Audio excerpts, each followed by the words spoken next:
Hi, I'm new in fountain pens and coming from the dip pen hobby. I was wondering if there's a right way to hold the fountain pen like dip pens.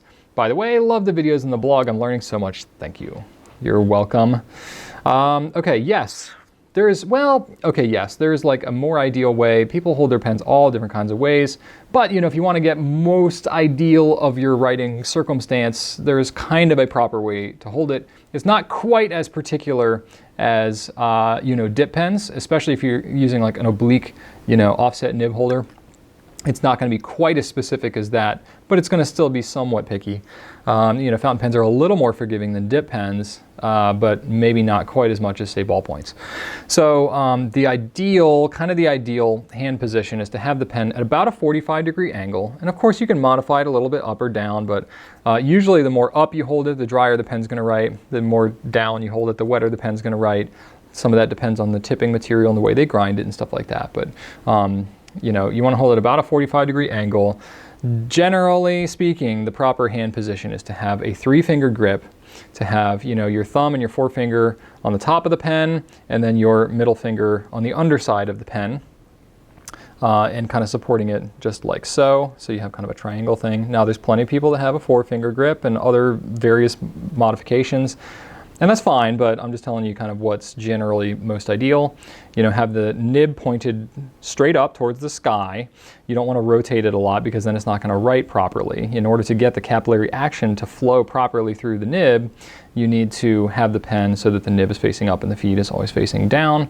You can flip it over and write with it upside down as a kind of a hack, but this is really the proper position to have.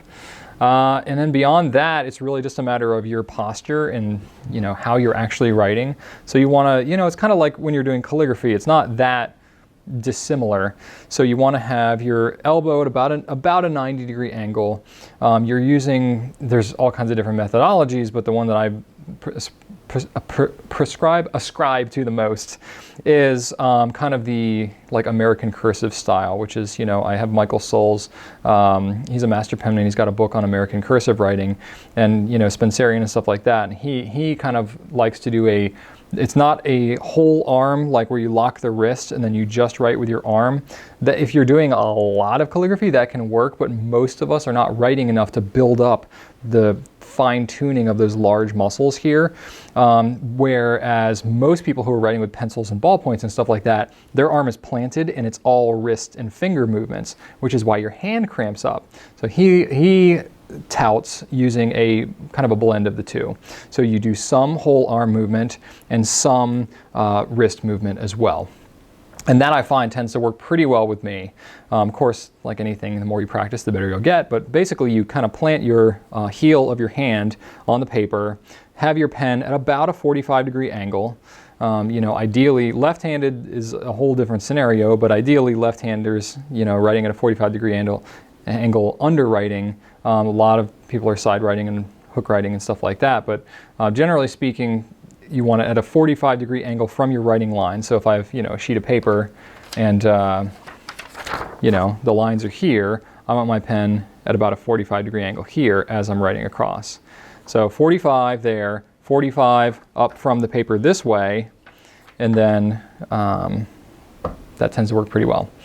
And then, a lot of people will turn the page too, to different degrees. So whatever feels comfortable for you, but you want to have a little bit of slant to your letters. And the logic behind that, while you're slanting, if you know for calligraphy, you know this well, if you have things kind of straight up, it makes it kind of stilted and hard to read. And if it's slanting too much, it's like it's falling over. So you want it slanting. I forget the degree angle that's ideal. I think it's around 30 degrees or something like that. And that actually makes your letters, while you're writing, it kind of visually makes you want to kind of continue reading. It has like a good kind of flow and movement to the letters themselves. And the more consistent you have that, the better your handwriting looks, right?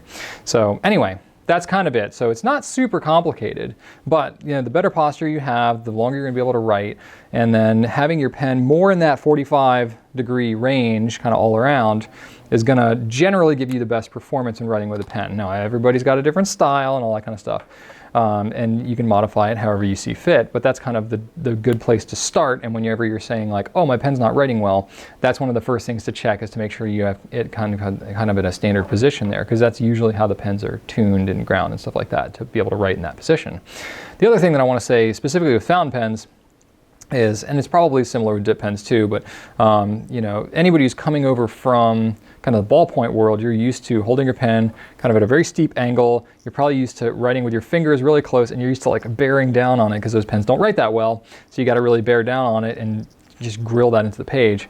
Fountain pens are not that way, just like dip pens. You really, just the weight of the pen itself should be enough to get the pen to write.